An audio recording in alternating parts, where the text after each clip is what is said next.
ਐਜੂਸੈਟ ਦੇ ਥਰੂ ਜੋ ਤੁਹਾਡਾ 10+2 ਦਾ ਸਿਲੇਬਸ ਚੱਲ ਰਿਹਾ ਹੈ ਬੇਟਾ, ਇਹਦੇ ਵਿੱਚ ਅੱਜ ਅਸੀਂ ਬਹੁਤ ਹੀ ਇੰਟਰਸਟਿੰਗ ਟੌਪਿਕ ਕਰਾਂਗੇ।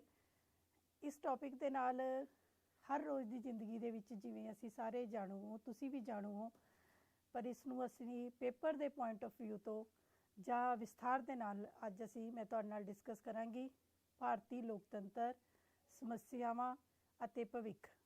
ਜਾਂ ਅਸੀਂ ਕਹਿ ਸਕਦੇ ਹਾਂ ਕਿ ਭਾਰਤੀ ਲੋਕਤੰਤਰ ਨੂੰ ਕਿਹੜੇ-ਕਿਹੜੇ ਸਮਾਜਿਕ ਅਤੇ ਆਰਥਿਕ ਤੱਤ ਪ੍ਰਭਾਵਿਤ ਕਰਦੇ ਹਨ।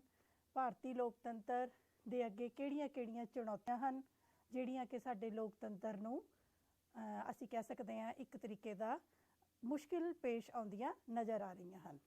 ਸੋ ਸਾਡਾ ਅੱਜ ਦਾ ਟੌਪਿਕ ਹੈ ਭਾਰਤੀ ਲੋਕਤੰਤਰ, ਸਮੱਸਿਆਵਾਂ ਅਤੇ ਉਸ ਦਾ ਭਵਿੱਖ। ਸਭ ਤੋਂ ਪਹਿਲੇ ਬੇਟੇ ਇੰਟਰੋਡਕਸ਼ਨ ਦੇ ਤੌਰ ਤੇ ਮੈਂ ਤੁਹਾਨੂੰ ਦੱਸਣਾ ਚਾਹਾਂਗੀ ਕਿ ਜੋ ਅੱਜ ਦਾ ਸੰਸਾਰ ਹੈ, ਇਹ ਵਰਤਮਾਨ ਯੁੱਗ ਹੈ, ਇਹ ਲੋਕਤੰਤਰ ਦਾ ਯੁੱਗ ਹੈ। ਲੋਕਤੰਤਰ ਦਾ ਯੁੱਗ ਅਸੀਂ ਇਸ ਨੂੰ ਇਸ ਲਈ ਕਹਾਂਗੇ ਕਿਉਂਕਿ ਮੋਸਟਲੀ ਜਿਹੜੇ ਸਾਡੇ ਕੰਟਰੀਜ਼ ਨੇ, ਸੰਸਾਰ ਭਰ ਦੇ ਦੇਸ਼ ਨੇ, ਉਹਨਾਂ ਦੇ ਵਿੱਚ ਲੋਕਤੰਤਰੀ ਸਰਕਾਰਾਂ ਸ਼ਾਸਨ ਕਰ ਰਹੀਆਂ ਹਨ। ਜੇ ਕੋਈ ਦੇਸ਼ ਅਜਿਹੇ ਹਨ ਜਿਨ੍ਹਾਂ ਵਿੱਚ ਲੋਕਤੰਤਰੀ ਸਰਕਾਰਾਂ ਨਹੀਂ ਵੀ ਹਨ ਤਾਂ ਉੱਥੇ ਵੀ ਕੋਸ਼ਿਸ਼ ਕੀਤੀ ਜਾ ਰਹੀ ਹੈ ਕਿ ਲੋਕਤੰਤਰੀ ਸ਼ਾਸਨ ਪ੍ਰਣਾਲੀ ਨੂੰ ਲਿਆਂਦਾ ਜਾਵੇ, ਕਿਉਂਕਿ ਨਾ ਤਾਂ ਹੁਣ ਰਾਜਤੰਤਰ ਦਾ ਯੁੱਗ ਹੈ ਅਤੇ ਨਾ ਹੀ ਅਸੀਂ ਕਹਿ ਸਕਦੇ ਹਾਂ ਤਾਨਾਸ਼ਾਹੀ ਜਾਂ ਵਿਰੋਧੀ ਪਾਰਟੀਆਂ ਦਾ ਯੁੱਗ ਹੈ। ਅਗਲੀ ਗੱਲ ਬੇਟੇ ਕਿ ਤੁਹਾਨੂੰ ਸਭ ਨੂੰ, ਤੁਸੀਂ ਮੇਰੇ ਖਿਆਲ 6th ਕਲਾਸ ਤੋਂ ਕਰਦੇ ਚਲੇ ਆ ਰਹੇ ਹੋ ਕਿ ਲੋਕਤੰਤਰ ਹੈ ਕੀ। ਬੇਟੇ ਲੋਕਤੰਤਰ, ਪ੍ਰੋਫੈਸਰ ਸਿਲੇ ਨੇ ਕੀ ਕਿਹਾ ਹੈ ਕਿ ਲੋਕਤੰਤਰ ਉਹ ਸਰਕਾਰ ਹੈ ਜਿਸ ਵਿੱਚ ਹਰੇਕ ਵਿਅਕਤੀ ਦਾ ਹਿੱਸਾ ਹੋਵੇ। ਹਿੱਸਾ ਹੋਵੇ ਮੈਨੇ ਪਾਰਟ ਹੋਵੇ, ਜਿਹਦੇ ਵਿੱਚ ਹਰ ਵਿਅਕਤੀ ਨੂੰ, ਦੇਸ਼ ਦੇ ਹਰੇਕ ਵਿਅਕਤੀ ਨੂੰ ਇਹ ਲੱਗੇ ਕਿ ਇਹ ਮੇਰੀ ਆਪਣੀ ਸਰਕਾਰ ਹੈ, ਮੈਂ ਇਹਦੇ ਵਿੱਚ ਇੱਕ ਹਿੱਸੇਦਾਰ ਹਾਂ। ਦੂਸਰੀ ਗੱਲ ਕਿ ਐਬਰਾਹਿਮ ਲਿੰਕਨ, ਜੇ ਤੁਹਾਨੂੰ ਪਤਾ ਹੈ ਅਮਰੀਕਾ ਦੇ ਰਾਸ਼ਟਰਪਤੀ ਸਨ, ਬੜੇ ਮਹਾਨ ਵਿਦਵਾਨ ਸਨ। ਸਾਡੀ ਲੋਕਤੰਤਰ ਦੀ ਸਭ ਤੋਂ ਵਧੀਆ ਪਰਿਭਾਸ਼ਾ ਡਾਕਟਰ ਐਬਰਾਹਿਮ ਲਿੰਕਨ ਨੇ ਹੀ ਦਿੱਤੀ ਹੈ। ਉਹਨਾਂ ਦੇ ਬੜੇ ਸੁੰਦਰ ਸ਼ਬਦ ਸਨ ਕਿ democracy is the government of the people, for the people and by the people. ਕਿ ਲੋਕਤੰਤਰ ਲੋਕਾਂ ਦੀ, ਲੋਕਾਂ ਲਈ ਅਤੇ ਲੋਕਾਂ ਰਾਹੀਂ ਚੁਣੀ ਹੋਈ ਸਰਕਾਰ ਹੈ। ਜੀ ਹਾਂ, ਬਿਲਕੁਲ ਠੀਕ ਹੈ।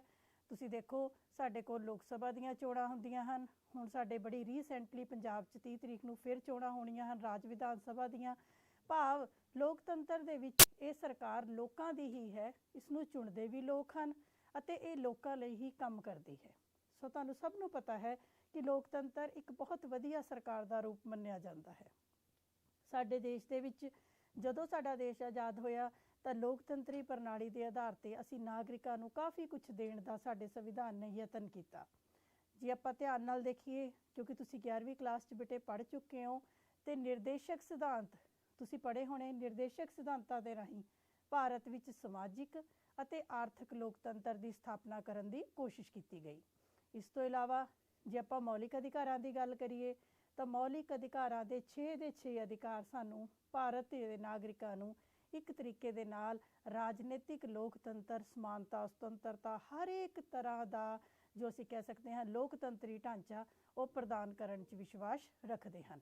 ਸੋ ਅਸੀਂ ਇਹ ਨਹੀਂ ਕਹਿ ਸਕਦੇ ਕਿ ਭਾਰਤ ਵਿੱਚ ਕਿਸੇ ਪੱਖੋਂ ਵੀ ਲੋਕਤੰਤਰ ਦੀ ਕਮੀ ਹੈ, ਨਹੀਂ, ਬਲਕਿ ਭਾਰਤ ਇੱਕ ਲੋਕਤੰਤਰੀ ਦੇਸ਼ ਹੈ। ਇਸ ਤੋਂ ਇਲਾਵਾ ਜਦੋਂ ਸਾਡਾ ਸੰਵਿਧਾਨ ਬਣਿਆ ਸੀ ਤਾਂ ਡਾਕਟਰ BR ਅੰਬੇਦਕਰ, ਜੋ ਕਿ ਸਾਡੀ ਸੰਵਿਧਾਨ ਸਭਾ ਦੇ ਮੁਖੀ ਸਨ, ਉਹਨਾਂ ਨੇ ਪੁਰਜ਼ੋਰ ਕੋਸ਼ਿਸ਼ ਕੀਤੀ, ਸਾਡੀ ਸੰਵਿਧਾਨ ਸਭਾ ਨੇ ਪੁਰਜ਼ੋਰ ਕੋਸ਼ਿਸ਼ ਕੀਤੀ ਕਿ ਅਸੀਂ ਭਾਰਤ ਦੇ ਨਾਗਰਿਕਾਂ ਨੂੰ ਹਰ ਇੱਕ ਉਹ ਅਧਿਕਾਰ ਅਤੇ ਸੁਤੰਤਰਤਾ ਦਈਏ ਜੋ ਕਿ ਲੋਕਤੰਤਰ ਦੇ ਲਈ ਲੋੜੀਂਦੀ ਹੈ।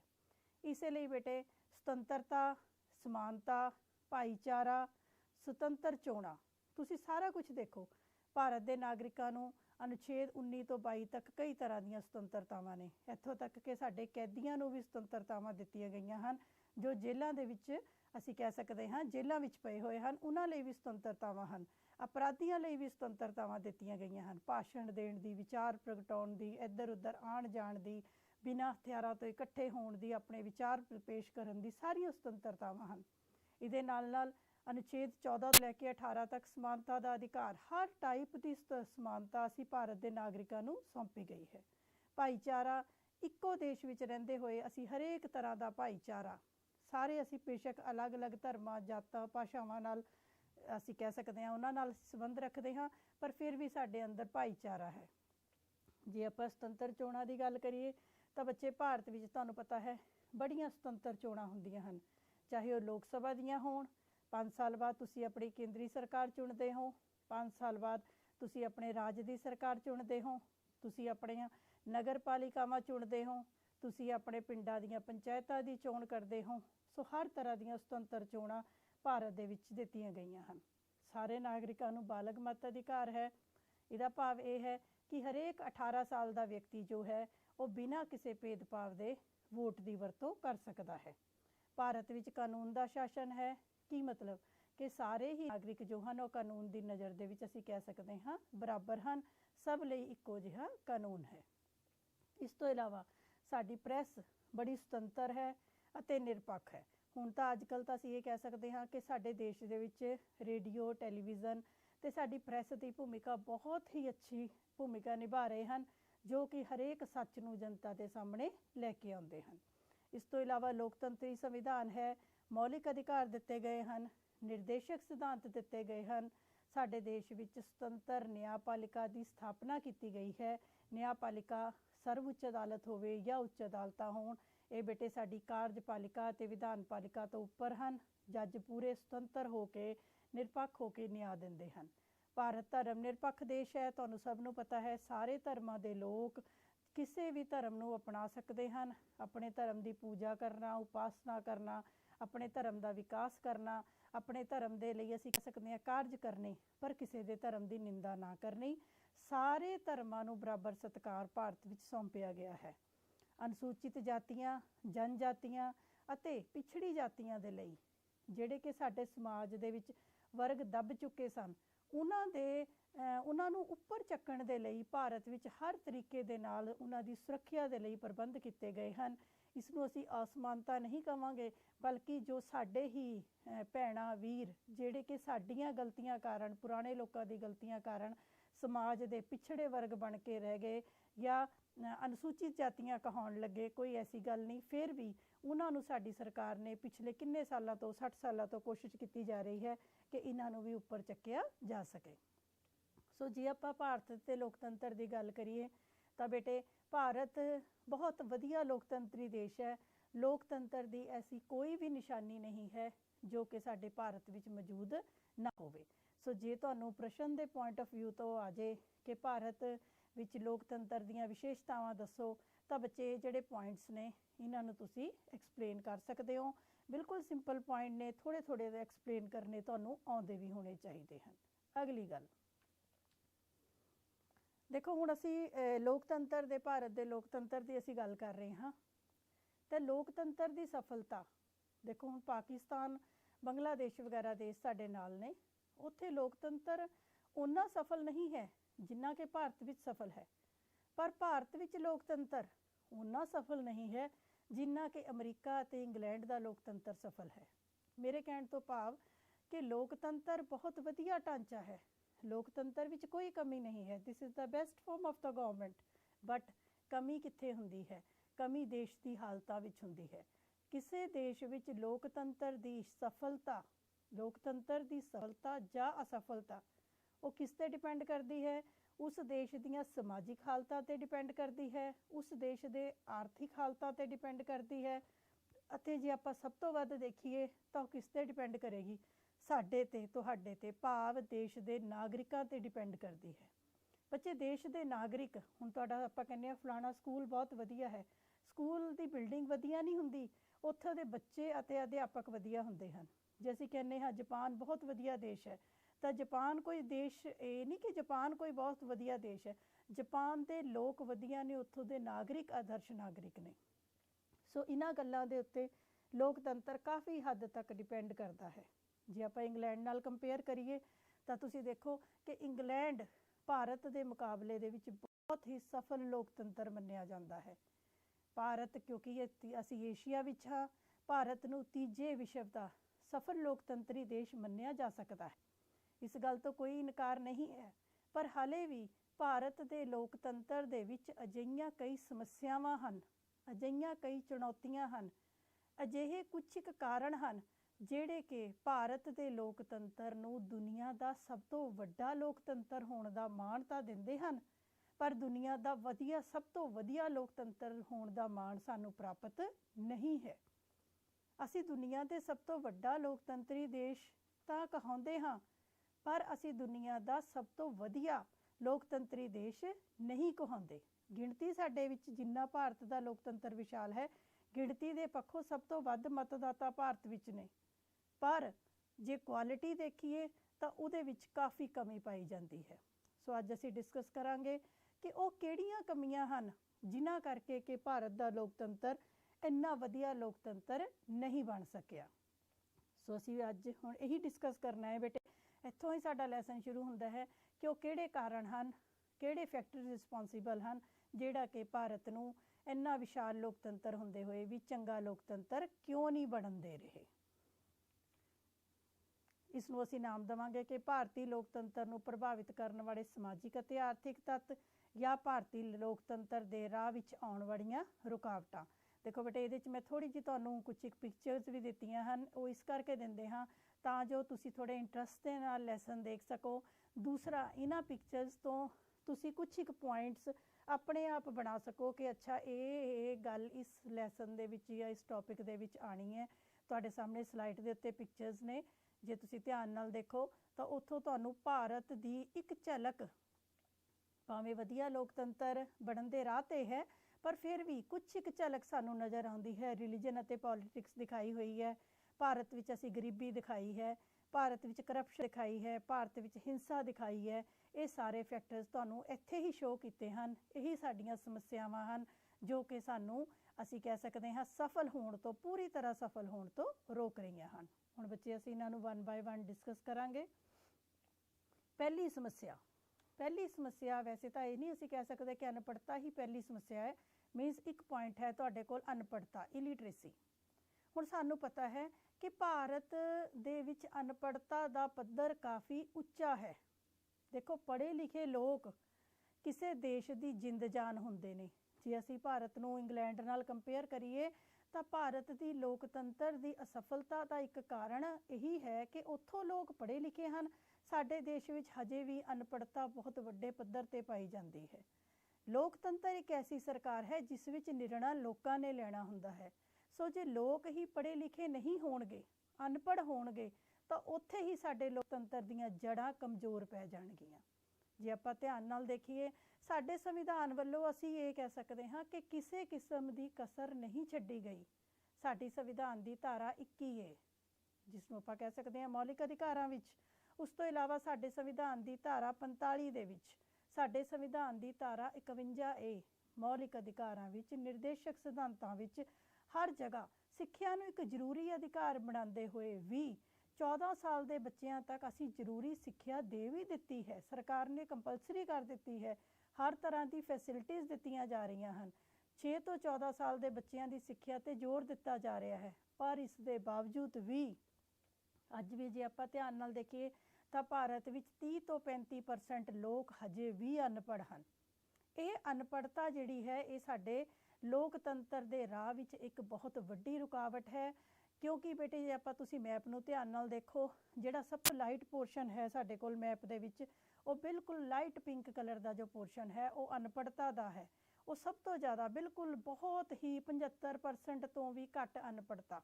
हुण तुसीं अपने भारत के नक्शे जे ध्यान नाल देखो तो मैक्सीमम तुहानूं एरिया लाइट पिंक कलर का ही नज़र आएगा। सिर्फ साडे कोल केरल या साडे कोल मिजोरम वगैरह एक दो जगह ने जिथे साडी पढ़े लिखियां दी रेशो बहुत उपर है। बाकी तुसीं मैप नूं ध्यान नाल देखो, ये तुहानूं यही दिखाएगा कि भारत विच हाले भी अनपढ़ता का पद्धर बहुत ही उच्चा है। कई राज ऐसे ने जिथे कि हजे भी 75% तो वध लोग अनपढ़ हैं। सो तुसीं कहोगे कि अनपढ़ता की लोकतंत्र ते प्रभाव पाउंदी है। बेटे, अनपढ़ व्यक्ति जिहड़ा है वो की है कि ना तो वह राजनीति नूं समझ सकता है। अनपढ़ व्यक्ति नूं गुमराह करना, मगर लाउणा बहुत सौखा है। तुसीं आम तौर पर मैं एक तुहानूं राजनीति तो हट के एग्जाम्पल देनी है कि पिंडां 'च तुसीं देखो तुहाडीआं मम्मियां ने, कई वारी तुहाडीआं दादियां ने या तुहाडे चाची ताईयां ने जिहड़ियां विचारियां नूं स्कूल जाण दा मौका नहीं मिलियां, जो कि अनपढ़ ने। कोई भी बाबा आ जाता है, कोई भी पंडित आ जाता है, कोई भी इदां दा बंदा आ जाए, ਉਹਦੀ ਗੱਲਾਂ ਵਿੱਚ बड़ी जल्दी आ ਜਾਂਦੀਆਂ ਹਨ। इसे तरीके ਦੇ ਨਾਲ सिर्फ यही गल नहीं बल्कि अनपढ़ व्यक्ति नूं जिहड़ा मगर लाउणा चाहे ਮਿੱਠੀਆਂ ਗੱਲਾਂ ਕਰਕੇ ਜਾਂ ਕਿਸੇ ਤਰੀਕੇ ਦਾ ਦਿਖਾਵਾ ਦਿਖਾ ਕੇ ਉਹ ਉਸ ਨੂੰ ਆਪਣੇ ਮਗਰ ਲਗਾਇਆ ਜਾ ਸਕਦਾ ਹੈ।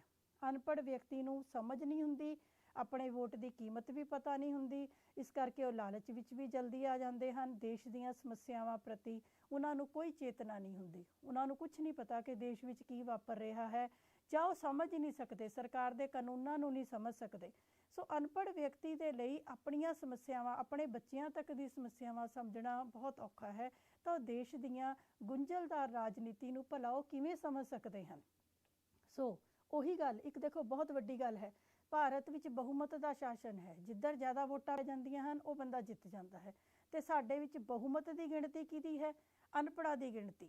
ਅਨਪੜ੍ਹਾਂ ਦੀ ਗਿਣਤੀ ਜ਼ਿਆਦਾ ਗਿਣਤੀ ਹੋਣ ਕਰਕੇ ਉਹਨਾਂ ਤੋਂ ਅਸੀਂ ਚੰਗੇ ਨੇਤਾਵਾਂ ਦੀ ਚੋਣ ਦੀ ਆਸ ਨਹੀਂ ਰੱਖ ਸਕਦੇ।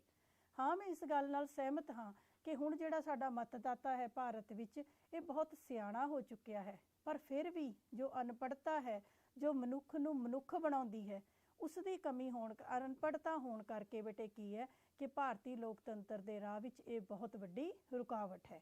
ਕਾਸ਼ ਜੇ ਸਾਡੇ ਦੇਸ਼ ਵਿੱਚ ਵੀ ਨਾਗਰਿਕ ਸਾਰੇ ਪੜ੍ਹੇ ਲਿਖੇ ਹੋਣਗੇ ਤਾਂ ਉਹ ਦਿਨ ਦੂਰ ਨਹੀਂ ਜਿਸ ਦਿਨ ਭਾਰਤ ਅਮਰੀਕਾ ਅਤੇ ਇੰਗਲੈਂਡ ਤੋਂ ਵਧੀਆ ਲੋਕਤੰਤਰ ਬਣ ਸਕਦਾ ਹੈ। ਸੋ ਇਸ ਪੁਆਇੰਟ ਨੂੰ ਤੁਸੀਂ ਦੇਖਣਾ ਵੀ ਹੈ ਬੱਚੇ। ਇਹ ਮੈਂ ਤੁਹਾਨੂੰ ਹੁਣੇ ਦੱਸਣਾ ਚਾਹਾਂਗੀ ਕਿ ਤੁਹਾਨੂੰ ਜੋ 4 ਅੰਕਾਂ ਦਾ ਕੁਐਸਚਨ ਆਉਂਦਾ ਹੈ ਉਹ ਆਏਗਾ ਕਿ ਅਨਪੜ੍ਹਤਾ ਤੋਂ ਕੀ ਭਾਵ ਹੈ, ਅਨਪੜ੍ਹਤਾ ਦਾ ਲੋਕਤੰਤਰ ਤੇ ਕੀ ਪ੍ਰਭਾਵ ਹੈ। ਸੋ ਪ੍ਰਭਾਵ ਤੁਸੀਂ ਨਾਲ ਦੀ ਨਾਲ ਕਰਨੇ ਹੈ, ਹਰੇਕ ਪੁਆਇੰਟ ਦਾ ਅਰਥ ਅਤੇ ਉਸਦੇ ਪ੍ਰਭਾਵ ਇਹ ਤੁਸੀਂ ਨਾਲ ਦੀ ਨਾਲ ਕਰਦੇ ਜਾਣਾ ਹੈ। ਦੂਸਰੀ ਗੱਲ, ਫਿਰਕੂਵਾਦ। ਫਿਰਕੂਵਾਦ ਬੇਟੇ, ਫਿਰਕੂਵਾਦ ਸ਼ਾਇਦ ਤੁਸੀਂ ਸ਼ਬਦ ਤੋਂ ਸ਼ਾਇਦ ਵੀ ਤੁਸੀਂ ਅਣਜਾਣ ਹੋਵੋ। ਜੇ ਆਪਾਂ ਫਿਰਕੂਵਾਦ ਦੇਖੀਏ ਤਾਂ ਇਹ ਕਿਹੜੇ ਆਧਾਰ ਤੇ ਹੁੰਦਾ ਹੈ? ਧਰਮ ਦੇ ਆਧਾਰ ਦੇ ਉੱਤੇ। ਦੇਖੋ, ਧਰਮ ਬਹੁਤ ਵਧੀਆ ਚੀਜ਼ ਹੈ। ਆਪਣੇ ਧਰਮ ਦਾ ਸਤਿਕਾਰ ਕਰਨਾ, ਆਪਣੇ ਧਰਮ ਨੂੰ ਪਿਆਰ ਕਰਨਾ, ਆਪਣੇ ਧਰਮ ਦਾ ਵਿਕਾਸ ਕਰਨਾ। ਭਾਰਤ ਧਰਮ ਨਿਰਪੱਖ ਦੇਸ਼ ਹੈ, ਸਾਰੇ ਧਰਮਾਂ ਨੂੰ ਅਸੀਂ ਮਾਣ ਇੱਜ਼ਤ ਦਿੱਤੀ ਹੋਈ ਹੈ। ਪਰ ਜੇ ਆਪਾਂ ਧਿਆਨ ਨਾਲ ਦੇਖੀਏ ਤਾਂ ਭਾਰਤ ਦੇ ਵਿੱਚ ਅੱਜ ਵੀ ਧਰਮ ਨੂੰ ਲੈ ਕੇ, ਸ਼ੁਰੂ ਤੋਂ ਲੈ ਕੇ ਹੁਣ ਤੱਕ ਧਰਮ ਨੂੰ ਲੈ ਕੇ ਬੜੀਆਂ ਪ੍ਰੋਬਲਮਸ ਆਈਆਂ ਨੇ। ਸਭ ਤੋਂ ਪਹਿਲੀ ਗੱਲ ਤਾਂ ਜਦੋਂ ਅੰਗਰੇਜ਼ਾਂ ਨੇ 1909 ਦੇ ਵਿੱਚ ਪ੍ਰਣਾਲੀ ਲਾਗੂ ਕੀਤੀ ਸੀ, ਉਦੋਂ ਉਹਨਾਂ ਨੇ ਪਾੜੋ ਅਤੇ ਰਾਜ ਕਰੋ ਦਾ ਜੋ ਢਾਂਚਾ ਸੀ ਉਹ ਧਰਮ ਦੇ ਆਧਾਰ ਤੇ ਸੰਪਰਦਾਇਕਤਾ ਪ੍ਰਣਾਲੀ ਅਪਣਾਈ ਵੀ ਲੜੀ ਜਾਓ, ਧਰਮ ਦੇ ਆਧਾਰ ਦੇ ਉੱਤੇ ਚੋਣਾਂ ਕਰਾਓ, ਧਰਮ ਦੇ ਆਧਾਰ ਤੇ ਲੜੀ ਜਾਣ। ਉਸ ਤੋਂ ਇਲਾਵਾ ਭਾਰਤ ਅਤੇ ਪਾਕਿਸਤਾਨ ਦੀ ਵੰਡ, ਜਿਹਨੂੰ ਕਿ ਅਸੀਂ ਅੱਜ ਤੱਕ ਅਸੀਂ ਸਾਰੇ ਉਸ ਨੂੰ ਫੇਸ ਕਰ ਰਹੇ ਹਾਂ, ਉਹ ਵੰਡ ਦਾ ਮੁੱਖ ਕਾਰਨ ਵੀ ਧਰਮ ਸੀ। ਇਸ ਤੋਂ ਇਲਾਵਾ ਬੇਟੇ 1984 ਦੇ ਵਿੱਚ ਦਿੱਲੀ ਦੇ ਵਿੱਚ ਸਿੱਖਾਂ ਦੇ ਉੱਤੇ ਕੀਤੇ ਗਏ ਦੰਗੇ, ਹਰਮੰਦਰ ਸਾਹਿਬ ਦੇ ਉੱਤੇ ਕੀਤਾ ਗਿਆ ਅਟੈਕ। ਇਸ ਤੋਂ ਇਲਾਵਾ 2008 ਦੇ ਵਿੱਚ ਈਸਾਈਆਂ ਦੀ ਸਮੱਸਿਆ, ਉਹਨਾਂ ਦੇ ਨਾਲ ਵੀ ਬਹੁਤ ਤਸ਼ੱਦਦ ਉਹਨਾਂ ਦੇ ਉੱਤੇ ਕੀਤਾ ਗਿਆ। ਹੋਰ ਇਸ ਤੋਂ ਇਲਾਵਾ ਅਸੀਂ ਕਿਸ ਸਮੱਸਿਆ ਦੀ ਗੱਲ ਕਰੀਏ ਕਿ 1901 ਡਾਟਾ ਕਹਿੰਦਾ ਹੈ ਕਿ 1961 ਤੋਂ ਲੈ ਕੇ 1984 ਤੱਕ ਭਾਰਤ ਵਿੱਚ 12,000 ਜੋ ਹਿੰਸਕ ਘਟਨਾਵਾਂ ਹੋਈਆਂ, ਦੰਗੇ ਫਸਾਦ ਹੋਏ, ਉਹਦੇ ਪਿੱਛੇ ਧਰਮ ਹੀ ਸੀ। ਉਹ ਧਾਰਮਿਕ ਦੰਗੇ ਹੋਏ। ਰਾਮ ਜਨਮ ਭੂਮੀ ਦਾ ਵਿਸ਼ਾ, ਬਾਬਰੀ ਮਸਜਿਦ ਦੀ ਸਮੱਸਿਆ, ਦੇਸ਼ ਨੂੰ ਹਿਲਾ ਦੇਣ ਵਾਲੀਆਂ ਸਮੱਸਿਆਵਾਂ ਜੇ ਆਪਾਂ ਧਿਆਨ ਨਾਲ ਦੇਖੀਏ ਤਾਂ ਇਹ ਸਭ ਧਾਰਮਿਕ ਰੰਗਤ ਨੂੰ ਹੀ ਨਜ਼ਰ ਆਉਂਦੀਆਂ ਹਨ। ਜੇ ਬੇਟੇ ਆਪਾਂ ਧਿਆਨ ਨਾਲ ਦੇਖੋ, ਇੱਕ ਮੈਂ ਤੁਹਾਨੂੰ ਸਲਾਈਡ ਵੀ ਦਿੱਤੀ ਹੈ ਕਿ ਕਣ ਕਣ ਮੇਂ ਵਿਆਪੇ ਹੈ ਰਾਮ, ਮਤ ਭੜਕਾਓ ਦੰਗਾ ਲੇਕਰ ਉਨਕਾ ਨਾਮ। ਕੀ ਮਤਲਬ, ਜਦੋਂ ਸਾਡੇ ਦੇਸ਼ ਦੇ ਵਿੱਚ ਰਾਮ ਜਨਮ ਭੂਮੀ ਤੇ ਬਾਬਰੀ ਮਸਜਿਦ ਦੀ ਸਮੱਸਿਆ ਆਈ ਤਾਂ ਉਹ ਧਰਮ ਦੇ ਨਾਮ ਦੇ ਉੱਤੇ ਇੰਨੇ ਦੰਗੇ, ਇੰਨੀਆਂ ਜਾਨਾਂ ਸਾਡੇ ਦੇਸ਼ ਵਿੱਚ ਗਈਆਂ। ਜਦੋਂ ਕਿ ਪਰਮਾਤਮਾ ਸਾਰਾ, ਸਾਨੂੰ ਸਭ ਨੂੰ, ਪੜ੍ਹੇ ਲਿਖੇ ਬੰਦਿਆਂ ਨੂੰ ਪਤਾ ਹੈ ਕਿ ਪਰਮਾਤਮਾ ਇੱਕ ਹੈ, ਚਾਹੇ ਉੱਥੇ ਮਸਜਿਦ ਹੋਵੇ, ਚਾਹੇ ਮੰਦਿਰ ਹੋਵੇ, ਚਾਹੇ ਗੁਰਦੁਆਰਾ ਹੋਵੇ, ਇਹ ਸਭ ਖੁਦਾ ਦੇ ਘਰ ਨੇ। ਪਰ ਧਰਮ ਨੇ ਰਾਜਨੀਤੀ ਦੇ ਵਿੱਚ ਬਹੁਤ ਜ਼ਿਆਦਾ ਮਿਕਸ ਹੋਇਆ ਹੈ। ਭਾਰਤ ਵਿੱਚ ਧਰਮ ਅਤੇ ਰਾਜਨੀਤੀ ਇੱਕ ਸਿੱਕੇ ਦੇ 2 ਪਹਿਲੂ ਬਣੇ ਹੋਏ ਹਨ। ਸਾਡੇ ਦੇਸ਼ ਵਿੱਚ ਤੁਸੀਂ ਦੇਖੋ, ਹਿੰਦੂ ਸ਼ਿਵ ਸੈਨਾ, ਬਜਰੰਗ ਦਲ, ਮੁਸਲਿਮ ਲੀਗ, ਅਕਾਲੀ ਦਲ, ਇਸ ਤੋਂ ਇਲਾਵਾ ਹੋਰ ਕਈ ਜ਼ਿਆਦਾ ਸਾਡੇ ਕੋਲ ਜੋ ਦਲ ਹਨ, ਹਿੱਤ ਸਮੂਹ ਹਨ, ਉਹ ਵੀ ਸਾਡੇ ਧਰਮ ਦੇ ਆਧਾਰ ਤੇ ਬਣੇ ਹੋਏ ਹਨ। ਧਰਮ ਦੇ ਆਧਾਰ ਦੇ ਉੱਤੇ ਹੀ ਚੋਣਾਂ ਵਿੱਚ ਵੋਟਾਂ ਦੀ ਮੰਗ ਕੀਤੀ ਜਾਂਦੀ ਹੈ। ਧਰਮ ਦੇ ਆਧਾਰ ਤੇ ਉੱਤੇ ਆਏ ਦਿਨ ਭਾਰਤ ਵਿੱਚ ਕੋਈ ਨਾ ਕੋਈ ਹਿੰਸਾ ਜਾਂ ਦੰਗੇ ਵਾਪਰਦੇ ਹਨ। ਧਰਮ ਦੇ ਆਧਾਰ ਦੇ ਉੱਤੇ ਹੀ ਸਾਡੇ ਦੇਸ਼ ਦੀ ਏਕਤਾ ਜੋ ਹੈ ਕਈ ਵਾਰੀ ਰਿਸਕ ਤੇ ਲੱਗ ਚੁੱਕੀ ਹੈ, ਖਤਰਾ ਸਾਡੇ ਸਾਹਮਣੇ ਆਇਆ ਹੈ। ਧਰਮ ਦੀ ਰਾਜਨੀਤੀ, ਧਰਮ ਨੂੰ ਖੁਸ਼ ਕਰਨ ਦੇ ਲਈ, ਇੱਕ ਧਰਮ ਨੂੰ ਖੁਸ਼ ਕਰਨ ਦੇ ਲਈ ਦੂਸਰੇ ਧਰਮ ਦੇ ਖਿਲਾਫ ਭੜਕਾਤਾ ਅਤੇ ਵੋਟਾਂ ਪ੍ਰਾਪਤ ਕਰ ਲਈਆਂ। ਇਹ ਗੱਲਾਂ ਤੋਂ ਮੇਰੇ ਖਿਆਲ ਤੁਸੀਂ ਵੀ ਅਣਜਾਣ ਨਹੀਂ ਹੋ। ਆਏ ਦਿਨ ਭਾਰਤ ਵਿੱਚ ਰਾਜਨੀਤਿਕ ਦਲ ਲੋਕਾਂ ਦੀਆਂ ਧਾਰਮਿਕ ਭਾਵਨਾਵਾਂ ਨੂੰ ਉਕਸਾਉਂਦੇ ਹਨ ਅਤੇ ਉਹਨਾਂ ਨੂੰ ਉਕਸਾ ਕੇ ਆਪਣਾ ਉੱਲੂ ਸਿੱਧਾ ਕਰਦੇ ਹਨ। ਧਰਮ ਦੇ ਆਧਾਰ ਤੇ ਵੋਟਾਂ ਪਾਉਂਦੇ ਹਨ। ਜੇ ਆਪਾਂ ਅਕਾਲੀ ਹਾਂ, ਅਸੀਂ ਕਹਿੰਦੇ ਹਾਂ ਕਿ ਅਸੀਂ ਅਕਾਲੀ ਹਾਂ, ਅਸੀਂ ਸਿੱਖਾਂ ਨੂੰ ਵੋਟ ਪਾਉਣੀ ਹੈ, ਅਸੀਂ ਮੁਸਲਮਾਨ ਹਾਂ, ਅਸੀਂ ਫਲਾਣਿਆਂ ਨੂੰ ਵੋਟ ਪਾਉਣੀ ਹੈ। ਅਸੀਂ ਆਪਣੇ ਕੈਂਡੀਡੇਟ ਦੀ, ਜਿਹਨੂੰ ਕਹੀਦਾ ਯੋਗਤਾ, ਘੱਟ ਦੇਖਦੇ ਹਾਂ, ਉਸ ਦਾ ਧਰਮ, ਉਸ ਦੀ ਜਾਤ ਅਸੀਂ ਪਹਿਲੇ ਨੰਬਰ 'ਤੇ ਦੇਖਦੇ ਹਾਂ। ਸੋ ਇਹ ਸਾਰੀ ਜਿਹੜੀ ਕਮੀ ਹੈ ਇਹ ਵੀ ਸਾਡੇ ਦੇਸ਼ ਵਿੱਚ ਹੈ। ਇੰਗਲੈਂਡ ਵਰਗੇ ਦੇਸ਼ ਵਿੱਚ ਅਜਿਹੀ ਚੀਜ਼ ਤੁਹਾਨੂੰ ਨਜ਼ਰ ਨਹੀਂ ਆਏਗੀ। ਸੋ ਜੋ ਫਿਰਕੂਵਾਦ ਹੈ ਬੇਟੇ, ਇਹ ਵੀ ਸਾਡੇ ਲੋਕਤੰਤਰ ਦੇ ਰਾਹ ਵਿੱਚ ਬਹੁਤ ਵੱਡੀ ਰੁਕਾਵਟ ਹੈ। ਅਗਲੀ ਗੱਲ, ਜਾਤੀਵਾਦ।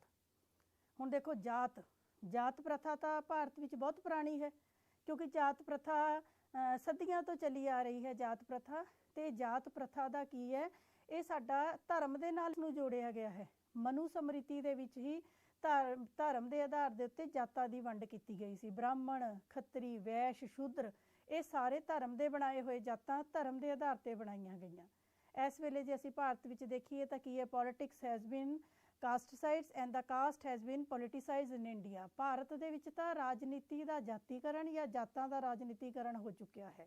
ਡਾਕਟਰ ਅੰਬੇਦਕਰ ਨੇ ਇਸ ਪ੍ਰਥਾ ਨੂੰ, ਜਾਤ ਪਾਤ ਨੂੰ ਖਤਮ ਕਰਨ ਦੀ ਬਹੁਤ ਕੋਸ਼ਿਸ਼ ਕੀਤੀ। ਬੜੀਆਂ ਸਹੂਲਤਾਵਾਂ ਵੀ ਦਿੱਤੀਆਂ ਗਈਆਂ।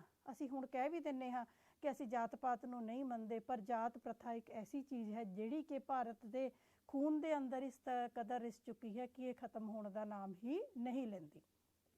ਜਾਤਾਂ ਦੇ ਆਧਾਰ ਦੇ ਉੱਤੇ ਬੇਟੇ ਸਾਡੇ ਕੋਲ ਕਈ ਰਾਜਨੀਤਿਕ ਦਲ ਨੇ, ਜਿਵੇਂ ਸਾਡੇ ਕੋਲ ਬਹੁਜਨ ਸਮਾਜ ਪਾਰਟੀ ਹੈ, DMK ਹੈ, ਅੰਨਾ DMK ਹੈ।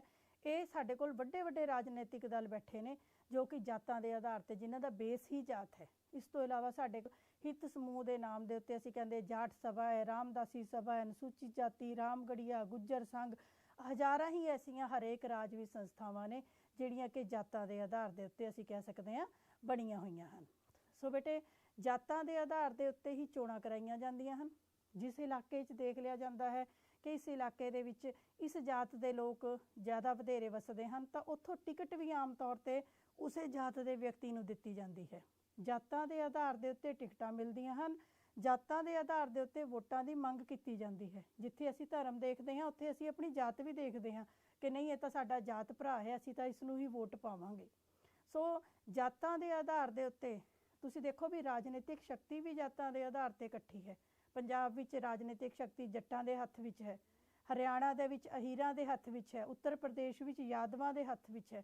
ਇੱਕ ਆਮ ਜਾਤ ਦਾ ਜਾਂ ਨੀਵੀਂ ਜਾਤ ਕਹਾਉਣ ਵਾਲੀ ਨੀਵੀਂ ਜਾਤ ਦਾ ਕੋਈ ਵੀ ਵਿਅਕਤੀ ਜੇ ਚਾਹੇ ਵੀ ਤਾਂ ਰਾਜਨੀਤੀ ਦੇ ਵਿੱਚ ਜੇ ਆਉਂਦਾ ਵੀ ਹੈ ਤਾਂ ਬਹੁਤਾ ਸਫਲ ਨਹੀਂ ਹੋ ਸਕਦਾ, ਕਿਉਂਕਿ ਸ਼ਕਤੀ ਇਹਨਾਂ ਦੇ ਹੱਥ ਵਿੱਚ ਹੈ। ਮੰਡਲ ਕਮਿਸ਼ਨ ਵਰਗੇ ਬੇਟੇ ਕਈ ਅੰਦੋਲਨ ਸਾਡੇ ਦੇਸ਼ ਵਿੱਚ ਜੋ ਰਾਖਵਾਂਕਰਨ ਦੀ ਨੀਤੀ ਹੈ, ਅੱਜ 64 ਸਾਲ ਹੋ ਗਏ, ਅੱਜ ਵੀ ਕਾਇਮ ਹੈ। ਕਿਉਂ ਕਾਇਮ ਹੈ? ਕਿਉਂਕਿ ਸਾਡੇ ਰਾਜਨੀਤਿਕ ਦਲ ਇਸ ਨੂੰ ਖਤਮ ਨਹੀਂ ਕਰਨਾ ਚਾਹੁੰਦੇ, ਕੋਈ ਇਸ ਨੂੰ ਖਤਮ ਨਹੀਂ ਕਰਨਾ ਚਾਹੁੰਦਾ। ਸੋ ਅਜਿਹੇ ਅੰਦੋਲਨ, ਅਜਿਹੀ ਆਪਣੇ ਵਿਦਿਆਰਥੀਆਂ ਵੱਲੋਂ ਕੀਤੇ ਗਏ ਅੰਦੋਲਨ, ਇਹ ਸਭ ਕਿਸ ਕਰਕੇ ਹੈ? ਭਾਰਤ ਦੇ ਵਿੱਚ ਇਹ ਜਾਤਾਂ ਕਾਰਨ ਹੈ। ਸੋ ਜਾਤ ਪ੍ਰਥਾ ਵੀ ਭਾਰਤ ਦੇ ਲੋਕਤੰਤਰ ਦੇ ਵਿੱਚ ਬਹੁਤ ਬਹੁਤ ਬਹੁਤ ਵੱਡੀ ਰੁਕਾਵਟ ਹੈ। ਅੱਜ ਵੀ ਜਾਤ ਦੇ ਆਧਾਰ ਦੇ ਤੇ ਨਾ ਤਾਂ ਅਸੀਂ ਜਾਤ ਨੂੰ ਛੱਡਿਆ ਹੈ, ਸਾਡੀ ਰਾਜਨੀਤੀ ਹੀ ਜਾਤ ਦੇ ਨਾਲ ਬਹੁਤ ਜ਼ਿਆਦਾ ਪ੍ਰਭਾਵਿਤ ਹੋ ਰਹੀ ਹੈ। ਅਗਲੀ ਗੱਲ, ਖੇਤਰਵਾਦ। ਖੇਤਰਵਾਦ ਮੀਨਸ ਕਿ ਆਪਣੇ ਖੇਤਰ ਨੂੰ ਵਧੇਰੇ ਪਿਆਰ ਕਰਨਾ, ਤਰਜੀਹ ਦੇਣੀ ਦੇਸ਼ ਨਾਲੋਂ ਵੱਧ। ਦੇਖੋ, ਮੈਂ ਪੰਜਾਬੀ ਹਾਂ, ਪੰਜਾਬ ਨੂੰ ਪਿਆਰ ਕਰਾਂਗੀ, ਕੋਈ ਉੱਤਰ ਪ੍ਰਦੇਸ਼ ਦਾ ਹੈ ਆਪਣੇ ਰਾਜ ਨੂੰ ਪਿਆਰ ਕਰੇਗਾ। ਪਰ ਜਦੋਂ ਅਸੀਂ ਆਪਣੇ ਖੇਤਰ ਨੂੰ ਆਪਣੇ ਦੇਸ਼ ਦੇ ਨਾਲੋਂ ਵਧੇਰੇ ਤਰਜੀਹ ਦਿੰਦੇ ਹਾਂ, ਦੇਸ਼ ਨਾਲੋਂ ਵੱਧ ਪਿਆਰ ਕਰਨਾ ਸ਼ੁਰੂ ਕਰ ਦਿੰਦੇ ਹਾਂ, ਸਾਡੇ ਲਈ ਖੇਤਰ ਦੀ ਅਹਿਮੀਅਤ ਹੈ, ਆਪਣੇ ਦੇਸ਼ ਦੀ ਅਹਿਮੀਅਤ ਨਹੀਂ ਹੈ, ਤਾਂ ਇੱਕ ਤਰੀਕੇ ਦਾ ਜਿਹੜਾ ਕੱਟੜ ਖੇਤਰਵਾਦ ਹੈ ਉਹ ਬਣ ਜਾਂਦਾ ਹੈ। ਖੇਤਰਵਾਦ ਹੋਣਾ ਕੋਈ ਮਾੜੀ ਗੱਲ ਨਹੀਂ, ਪਰ ਕੱਟੜ ਖੇਤਰਵਾਦ ਇਹ ਵੀ ਸਾਡੇ ਲੋਕਤੰਤਰ ਦੇ ਰਾਹ ਵਿੱਚ ਇੱਕ ਰੁਕਾਵਟ ਹੈ। ਭਾਰਤ ਦੇ ਵਿੱਚ ਤੁਸੀਂ ਦੇਖੋ, ਪਹਿਲਾਂ 22 ਰਾਜ ਬਣੇ, 22 ਤੋਂ 25 ਬਣੇ, 25 ਤੋਂ 28 ਬਣੇ। ਇਸ ਤੋਂ ਇਲਾਵਾ ਨਵੇਂ ਹਰ ਰੋਜ਼ ਨਵੇਂ ਰਾਜਾਂ ਦੀ ਮੰਗ, ਭਾਰਤ ਤੋਂ ਅੱਡ ਹੋਣ ਦੀ ਮੰਗ, ਜਾਂ ਧਰਤੀ ਦੇ ਬੇਟੇ ਦਾ ਸਿਧਾਂਤ ਕਿ ਨਹੀਂ, ਜੇ ਪੰਜਾਬ ਦੇ ਲੋਕ ਨੇ ਤਾਂ ਨੌਕਰੀਆਂ ਪੰਜਾਬ ਲਈ ਹੀ ਹੋਣੀਆਂ ਚਾਹੀਦੀਆਂ ਹਨ, ਕਿਉਂਕਿ ਸਾਡਾ ਇਸ ਧਰਤੀ ਦੇ ਉੱਤੇ ਹੱਕ ਹੈ। ਸੋ ਅੰਤਰਰਾਜੀ ਝਗੜੇ, ਦੋ ਰਾਜਾਂ ਦੇ ਝਗੜੇ, ਕੇਂਦਰ ਦੇ ਰਾਜਾਂ ਨਾਲ ਝਗੜੇ ਬੇਟੇ, ਇਹ ਸਾਡੇ ਲਈ ਇੱਕ ਬਹੁਤ ਵੱਡੀ ਚੁਣੌਤੀ ਹਨ। ਆਏ ਦਿਨ ਦੀਆਂ ਸਮੱਸਿਆਵਾਂ ਹਨ ਸਾਡੇ ਦੇਸ਼ ਵਿੱਚ। ਦੇਖੋ, ਰਾਸ਼ਟਰੀ ਰਾਜਨੀਤਿਕ ਦਲਾਂ ਦੀ ਗਿਣਤੀ ਤਾਂ 6 ਜਾਂ 7 ਹੁੰਦੀ ਹੈ, ਪਰ ਸਾਡੇ ਕੋਲ ਖੇਤਰੀ ਦਲਾਂ ਦੀ ਗਿਣਤੀ ਇਸ ਵੇਲੇ 44 ਮਾਨਤਾ ਪ੍ਰਾਪਤ ਅਤੇ 698 ਗੈਰ ਮਾਨਤਾ ਪ੍ਰਾਪਤ ਦਲ ਨੇ। ਤੁਹਾਡੇ ਟੀਚਰਸ ਨੇ ਵੀ ਤੁਹਾਨੂੰ ਦੱਸਿਆ ਹੋਏਗਾ ਵੀ ਜਿੰਨਾ ਜ਼ਿਆਦਾ ਦੇਸ਼ ਵਿੱਚ ਖੇਤਰੀ ਦਲਾਂ ਦੀ ਗਿਣਤੀ ਵਧੇਗੀ, ਓਨਾ ਜ਼ਿਆਦਾ ਦੇਸ਼ ਦੇ ਵਿੱਚ ਏਕਤਾ ਅਤੇ ਰਾਜਨੀਤੀ 'ਚ ਅਸਥਿਰਤਾ ਵੱਧਦੀ ਹੈ। ਸੋ ਆਏ ਦਿਨ ਅੰਦੋਲਨ, ਲੋਕਾਂ ਦੀਆਂ ਭਾਵਨਾਵਾਂ ਨੂੰ ਭੜਕਾਉਣਾ, ਆਪਣੇ ਰਾਜ ਦੇ ਨਾਮ ਦੇ ਉੱਤੇ ਵੋਟਾਂ ਦੀ ਮੰਗ ਕਰਨੀ, ਨਵੇਂ ਰਾਜਾਂ ਦੇ ਲਈ ਲੋਕਾਂ ਨੂੰ ਉਕਸਾਉਣਾ, ਭਾਰਤ ਤੋਂ ਅੱਡ ਹੋਣ ਦੀ ਮੰਗ ਕਰਨੀ, ਇਹ ਬੇਟੇ ਸਾਰੀਆਂ ਸਮੱਸਿਆਵਾਂ ਸਾਨੂੰ ਪੇਸ਼ ਆਉਂਦੀਆਂ ਹਨ ਅਤੇ ਇਹ ਵੀ ਸਾਡੇ ਲੋਕਤੰਤਰ ਦੇ ਲਈ ਇੱਕ ਖਤਰਾ ਬਣਦੀਆਂ ਜਾ ਰਹੀਆਂ ਹਨ। ਅਗਲੀ ਗੱਲ, ਗਰੀਬੀ ਅਤੇ ਬੇਰੁਜ਼ਗਾਰੀ। ਬੇਟੇ ਗਰੀਬੀ ਤੋਂ ਤਾਂ ਅਸੀਂ ਸਾਰੇ ਹੀ ਜਾਣੂ ਹਾਂ। ਭਾਰਤ, ਅਸੀਂ ਕਹਿ ਸਕਦੇ ਹਾਂ, ਭਾਰਤ ਨੂੰ ਤਾਂ ਕਿਹਾ ਹੀ ਇਹ ਜਾਂਦਾ ਹੈ ਕਿ ਭਾਰਤ ਇੱਕ ਗਰੀਬ ਦੇਸ਼ ਹੈ। ਭਾਰਤ ਬੇਸਿਕਲੀ ਭਾਰਤ ਗਰੀਬ ਦੇਸ਼ ਨਹੀਂ ਹੈ। ਭਾਰਤ ਵਿੱਚ ਅਮੀਰ ਅਤੇ ਗਰੀਬ ਦਾ ਪਾੜਾ ਜ਼ਿਆਦਾ ਹੈ, ਬਹੁਤ ਜ਼ਿਆਦਾ ਡਿਫਰੈਂਸ ਹੈ। ਸਾਡੇ ਦੇਸ਼ ਨੂੰ ਕਾਫੀ ਹੱਦ ਤੱਕ ਗਰੀਬੀ ਨੇ ਉਲਝਾ ਕੇ ਰੱਖਿਆ ਹੋਇਆ ਹੈ। ਦੇਖੋ, ਦੇਸ਼ ਦਾ ਕਾਰਲ ਮਾਰਕਸ ਨੇ ਕਿਹਾ ਹੈ ਕਿ ਦੇਸ਼ ਦਾ ਆਰਥਿਕ ਢਾਂਚਾ ਬਾਕੀ ਸਭ ਢਾਂਚਿਆਂ ਨੂੰ ਨਿਰਧਾਰਿਤ ਕਰਦਾ ਹੈ। ਇੱਕ ਵਿਦਵਾਨ ਨੇ ਕਿਹਾ ਹੈ ਕਿ ਹੀ ਹੂ ਕੰਟਰੋਲਸ ਦਾ ਪਰਸ ਕੰਟਰੋਲਸ ਦਾ ਪੋਲੀਟੀਕਲ ਪਾਵਰ। ਜਿਹਦਾ ਧਨ ਦੇ ਉੱਤੇ ਕੰਟਰੋਲ ਹੈ, ਰਾਜਨੀਤਿਕ ਸ਼ਕਤੀ ਦੇ ਉੱਤੇ ਵੀ ਉਸੇ ਦਾ ਹੀ ਕੰਟਰੋਲ ਹੈ। ਸੋ ਗਰੀਬ ਅਤੇ ਬੇਰੁਜ਼ਗਾਰ ਲੋਕ, ਜੇ ਅਸੀਂ ਸਾਡਾ ਸੰਵਿਧਾਨ ਕਹਿੰਦਾ ਹੈ ਕਿ ਹਰ ਬੰਦਾ 25 ਸਾਲ ਦਾ ਚੋਣ ਲੜ ਸਕਦਾ ਹੈ, ਤੁਸੀਂ ਦੱਸੋ ਕਿ ਕੀ ਗਰੀਬ ਬੰਦਾ ਚੋਣ ਲੜ ਸਕਦਾ ਹੈ? ਕਦੇ ਵੀ ਨਹੀਂ। ਕਹਿਣ ਨੂੰ ਸਿਰਫ ਅਧਿਕਾਰ ਹੈ, ਅਸਲ 'ਚ ਦੀ ਵਰਤੋਂ ਨਹੀਂ ਹੋ ਸਕਦੀ। ਇਸ ਤੋਂ ਇਲਾਵਾ ਅੱਜ ਵੀ ਭਾਰਤ ਵਿੱਚ 25 ਤੋਂ 30% ਲੋਕ ਜਿਹੜੇ ਨੇ ਉਹ ਗਰੀਬੀ ਦੀ ਰੇਖਾ ਤੋਂ ਹੇਠਾਂ ਹਨ। ਗਰੀਬੀ ਦੀ ਰੇਖਾ ਤੋਂ ਹੇਠਾਂ ਦਾ ਮਤਲਬ ਇਹ ਹੈ ਕਿ ਉਹ ਇੰਨੇ ਵਿਚਾਰੇ ਗਰੀਬ ਨੇ ਕਿ ਉਹਨਾਂ ਨੂੰ ਖਾਣ ਨੂੰ 2 ਵਕਤ ਦੀ ਰੋਟੀ, ਸੁੱਕੀ ਰੋਟੀ ਵੀ ਪ੍ਰਾਪਤ ਨਹੀਂ ਹੋ ਰਹੀ। ਦੇਖੋ, ਆਪਾਂ ਗੱਲ ਕਰਦੇ ਹਾਂ, ਸੋ 20,000 ਬੱਚੇ ਹਰ ਰੋਜ਼ ਭੁੱਖ ਕਾਰਨ ਮਰ ਰਹੇ ਹਨ। ਇਸ ਤੋਂ ਇਲਾਵਾ UNO ਦੀ ਰਿਪੋਰਟ ਇਹ ਕਹਿੰਦੀ ਹੈ ਕਿ ਭਾਰਤ ਵਿਕਾਸ ਦੀ ਦ੍ਰਿਸ਼ਟੀ ਤੋਂ 128ਵੇਂ ਨੰਬਰ 'ਤੇ ਹੈ। ਸੋ ਗਰੀਬ ਵਿਅਕਤੀ ਦੇ ਲਈ ਨਾ ਤਾਂ ਵੋਟ ਦਾ ਕੋਈ ਮੁੱਲ ਹੈ, ਉਹ ਆਪਣੀ ਵੋਟ ਵੇਚ ਵੀ ਸਕਦਾ ਹੈ। ਗਰੀਬ ਵਿਅਕਤੀ ਅਮੀਰਾਂ ਦੇ ਹੱਥ ਵਿੱਚ ਇੱਕ ਕਠਪੁਤਲੀ ਹੈ। ਗਰੀਬ ਵਿਅਕਤੀ ਦੇ ਲਈ ਦੇਸ਼ ਦੀਆਂ ਸਮੱਸਿਆਵਾਂ ਨੂੰ ਸਮਝਣਾ ਨਾ ਸੌਖਾ ਹੈ, ਨਾ ਹੀ ਉਹ ਸਮਝਣ ਦੀ ਕੋਸ਼ਿਸ਼ ਕਰਦਾ ਹੈ। ਇਹ ਕਾਫੀ ਹੱਦ ਤੱਕ ਬੇਟੇ ਅਸੀਂ ਕਹਿ ਸਕਦੇ ਹਾਂ ਕਿ ਗਰੀਬ ਵਿਅਕਤੀ ਨੂੰ ਵੋਟ ਦਾ ਅਧਿਕਾਰ ਦਿੱਤਾ ਤਾਂ ਜ਼ਰੂਰ ਗਿਆ ਹੈ, ਪਰ ਉਸ ਤੋਂ ਸਹੀ ਉਸ ਦੀ ਵਰਤੋਂ ਕਰਨਾ, ਇਹ ਉਸ ਤੋਂ ਅਸੀਂ ਆਸ ਨਹੀਂ ਰੱਖ ਸਕਦੇ। ਜੇ ਇੱਕ ਗਰੀਬ ਵਿਅਕਤੀ ਨੂੰ ਕੋਈ ਕਹੇ ਕਿ ਤੂੰ ਮੇਰੇ ਤੋਂ 500 ਰੁਪਈਆ ਲੈ ਲੈ, ਆਪਣੇ ਪਰਿਵਾਰ ਦੀ ਵੋਟ ਮੈਨੂੰ ਪਾ ਦੇ, ਤਾਂ ਮੇਰੇ ਹਿਸਾਬ ਦੇ ਨਾਲ ਉਹ ਵਿਅਕਤੀ ਜਿਸ ਨੂੰ ਪਤਾ ਹੈ ਕਿ 500 ਰੁਪਏ ਨਾਲ 2 ਦਿਨ ਜਾਂ 3 ਦਿਨ ਮੇਰੇ ਘਰ ਖਾਇਆ ਜਾ ਸਕਦਾ ਹੈ, ਮੇਰੇ ਹਿਸਾਬ ਨਾਲ ਉਹ 500 ਰੁਪਏ ਲੈ ਕੇ ਆਪਣੇ ਵੋਟ ਦੀ ਗਲਤ ਵਰਤੋਂ ਜ਼ਰੂਰ ਕਰੇਗਾ, ਕਿਉਂਕਿ ਇਹ ਅਸਲੀਅਤ ਹੈ। ਇਸ ਅਸਲੀਅਤ ਤੋਂ ਅਸੀਂ ਮੂੰਹ ਨਹੀਂ ਮੋੜ ਸਕਦੇ। ਸੋ ਗਰੀਬ ਵਿਅਕਤੀ ਨੂੰ ਤੁਸੀਂ ਪੁੱਛੋ ਵੀ ਤੂੰ ਦੇਸ਼ ਦੀ ਰਾਜਨੀਤੀ ਬਾਰੇ ਕੀ ਕਹੂੰਗਾ, ਉਹ ਕੀ ਕਹੇਗਾ ਵਿਚਾਰਾ? ਉਹ ਕਹੇਗਾ ਮੇਰੀਆਂ ਤਾਂ ਆਪਣੀਆਂ ਸਮੱਸਿਆਵਾਂ ਹੀ ਬਹੁਤ ਹਨ। ਇਸੇ ਤਰੀਕੇ ਦੇ ਨਾਲ ਬੇਰੁਜ਼ਗਾਰੀ, ਭਾਰਤ ਵਿੱਚ ਬੇਰੁਜ਼ਗਾਰੀ ਵੀ ਹੈ, ਅਰਧ ਬੇਰੁਜ਼ਗਾਰੀ। ਪੜ੍ਹੇ ਲਿਖੇ ਨੂੰ, ਜਿਸ ਨੂੰ 25,000 ਤਨਖਾਹ ਮਿਲਣੀ ਚਾਹੀਦੀ ਹੈ, ਉਹ 5 ਤੇ ਕੰਮ ਕਰ ਰਿਹਾ ਹੈ, 5 ਮਿਲਣੀ ਚਾਹੀਦੀ ਹੈ, 1000 ਤੇ ਕੰਮ ਕਰ ਰਿਹਾ ਹੈ। ਸਾਰੇ ਤਰੀਕੇ ਦੀ ਬੇਰੁਜ਼ਗਾਰੀ, ਇਹ ਵੀ ਬੇਟੇ ਸਾਡੇ ਭਾਰਤ ਲਈ, ਲੋਕਤੰਤਰ ਦੇ ਲਈ ਇੱਕ ਵੱਡੀ ਚੁਣੌਤੀ ਹੈ। ਇਸ ਤੋਂ ਇਲਾਵਾ ਸਮਾਜਿਕ ਅਤੇ ਆਰਥਿਕ ਅਸਮਾਨਤਾ, ਇਹ ਬੇਟੇ ਉਹੀ ਤੁਹਾਡਾ ਹੈ ਕਿ ਇੱਕ ਪਾਸੇ ਸਮਾਜਿਕ ਅਸਮਾਨਤਾ ਭਾਵ ਧਰਮ ਦੇ ਨਾਮ 'ਤੇ ਅਸਮਾਨਤਾ ਹੈ। ਜਾਤ ਪਾਤ, ਉੱਚੀਆਂ ਜਾਤਾਂ, ਨੀਵੀਆਂ ਜਾਤਾਂ, ਅਸੀਂ ਜੱਟ ਹਾਂ ਜੀ, ਅਸੀਂ ਫਲਾਣੇ ਹਾਂ ਜੀ, ਅਸੀਂ ਜਾਟ ਹੁੰਦੇ ਹਾਂ, ਅਸੀਂ ਇਹਨਾਂ ਗੱਲਾਂ ਵਿੱਚ ਜ਼ਿਆਦਾ ਪੈਂਦੇ ਹਾਂ ਅਤੇ ਜਿਹੜੇ ਵਿਚਾਰੇ ਦੂਸਰੇ ਵਰਗ ਹੈ ਉਸ ਨੂੰ ਅਸੀਂ ਨੀਚੇ ਕੀਤਾ ਹੋਇਆ ਹੈ। ਇਸ ਤੋਂ ਇਲਾਵਾ ਨਸਲ ਦੇ ਆਧਾਰ 'ਤੇ ਵਿਤਕਰੇ, ਭਾਸ਼ਾ ਦੇ ਆਧਾਰ 'ਤੇ ਵਿਤਕਰੇ, ਇਹ ਬਹੁਤ ਵਿਤਕਰੇ ਨੇ ਭਾਰਤ ਵਿੱਚ। ਇਸ ਤੋਂ ਇਲਾਵਾ ਅਸੀਂ ਕਹਿ ਸਕਦੇ ਹਾਂ ਨਾ ਸਿਰਫ ਸਮਾਜਿਕ ਤੌਰ 'ਤੇ, ਆਰਥਿਕ ਤੌਰ 'ਤੇ ਵੀ। ਦੇਖੋ, ਮੈਂ ਤੁਹਾਡੇ ਸਾਹਮਣੇ ਸਲਾਈਡ ਵੀ ਪਾਈ ਹੈ।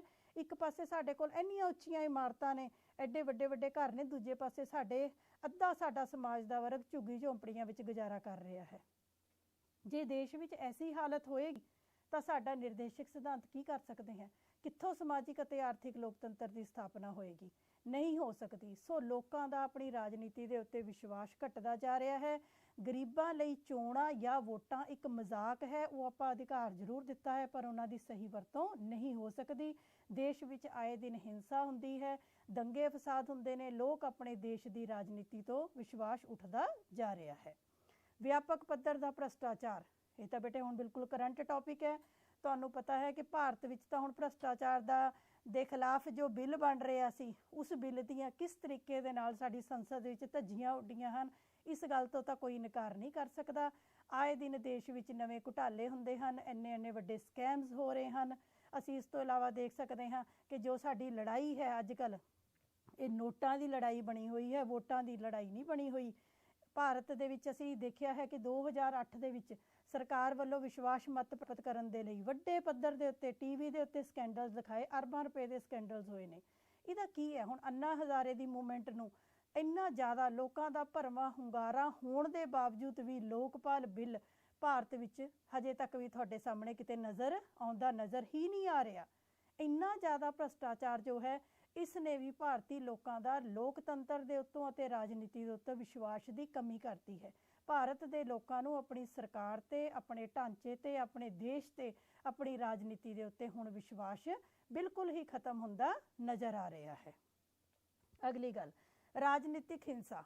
ਰਾਜਨੀਤਿਕ ਹਿੰਸਾ ਬੇਟੇ ਕਿਸੇ ਵੀ ਕਾਰਨ ਹੋ ਸਕਦੀ ਹੈ। ਹਿੰਸਾ ਵੀ ਸਾਡੀ ਰਾਜਨੀਤੀ ਦਾ ਭਾਗ ਬਣੀ ਹੋਈ ਹੈ। ਆਏ ਦਿਨ ਅਪਹਰਣ ਹੁੰਦੇ ਹਨ। ਆ ਹੁਣ ਵੋਟਾਂ ਪੈਣੀਆਂ ਹਨ, ਤੁਸੀਂ ਦੇਖ ਲੈਣਾ ਸ਼ਾਇਦ ਇਸ ਵਾਰੀ ਇਹ ਠੀਕ ਹੋ ਜੇ, ਅਦਰਵਾਈਜ਼ ਵੋਟਾਂ ਦੇ ਵਿੱਚ ਜ਼ਬਰਦਸਤੀ ਵੋਟਿੰਗ ਬੂਥਾਂ ਦੇ ਉੱਤੇ ਕਬਜ਼ਾ ਕਰ ਲੈਣਾ, ਜਾਲੀ ਵੋਟਾਂ ਪੈਣੀਆਂ, ਵੋਟਾਂ ਦੇ ਦਿਨਾਂ ਵਿੱਚ ਦੰਗੇ। ਜਿਨ੍ਹਾਂ ਦੀ ਡਿਊਟੀਜ਼ ਵੀ ਹੈ ਉਹਨਾਂ ਨੂੰ ਵੀ ਇਹ ਲੱਗਦਾ ਹੈ ਕਿ ਪਤਾ ਨਹੀਂ ਅਸੀਂ ਸੇਫ ਹਾਂ ਵੀ ਕਿ ਨਹੀਂ ਸੇਫ ਹਾਂ। ਇਸ ਤੋਂ ਇਲਾਵਾ ਭਾਰਤ ਦੀ ਸੰਸਦ ਦੇ ਵਿੱਚ 40 ਦੇ ਕਰੀਬ ਐਸੇ ਵਿਧਾਇਕ ਬੈਠੇ ਨੇ ਜਿਨ੍ਹਾਂ ਉੱਤੇ ਕਈ ਤਰ੍ਹਾਂ ਦੇ ਮੁਕੱਦਮੇ ਚੱਲ ਰਹੇ ਹਨ। ਸਾਡੀ ਰਾਜਨੀਤੀ ਨੂੰ ਅਪਰਾਧੀਆਂ ਦੀ ਖੇਡ, ਅਪਰਾਧੀਆਂ ਦਾ ਇੱਕ ਗੜ੍ਹ ਤੱਕ ਵੀ ਕਿਹਾ ਗਿਆ ਹੈ।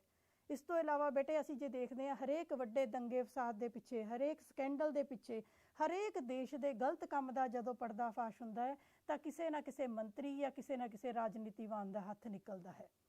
ਜਾਤੀ ਦੇ ਆਧਾਰ ਤੇ, ਧਰਮ ਦੇ ਆਧਾਰ ਤੇ, ਪਤਾ ਨਹੀਂ ਕਿਸ ਕਿਸ ਆਧਾਰ ਦੇ ਉੱਤੇ ਦੰਗੇ ਕੀਤੇ ਜਾ ਰਹੇ ਹਨ। ਇਸ ਤੋਂ ਇਲਾਵਾ ਸਾਡਾ ਗੁਆਂਢੀ ਦੇਸ਼ ਪਾਕਿਸਤਾਨ, ਦੇਖੋ ਤਾਜ ਹੋਟਲ ਦੀ ਤਸਵੀਰ ਵੀ ਤੁਹਾਡੇ ਸਾਹਮਣੇ ਹੈ।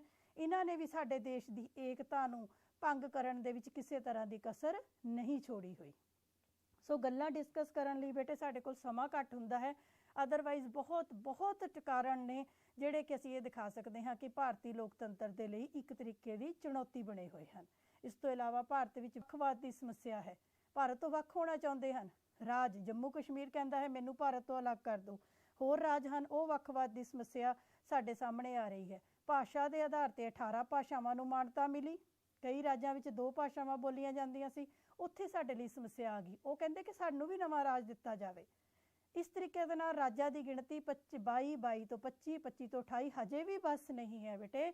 ਹਲੇ ਵੀ ਸਾਡੇ ਦੇਸ਼ ਦੇ ਟੁਕੜੇ ਹੁੰਦੇ ਜਾ ਰਹੇ ਹਨ।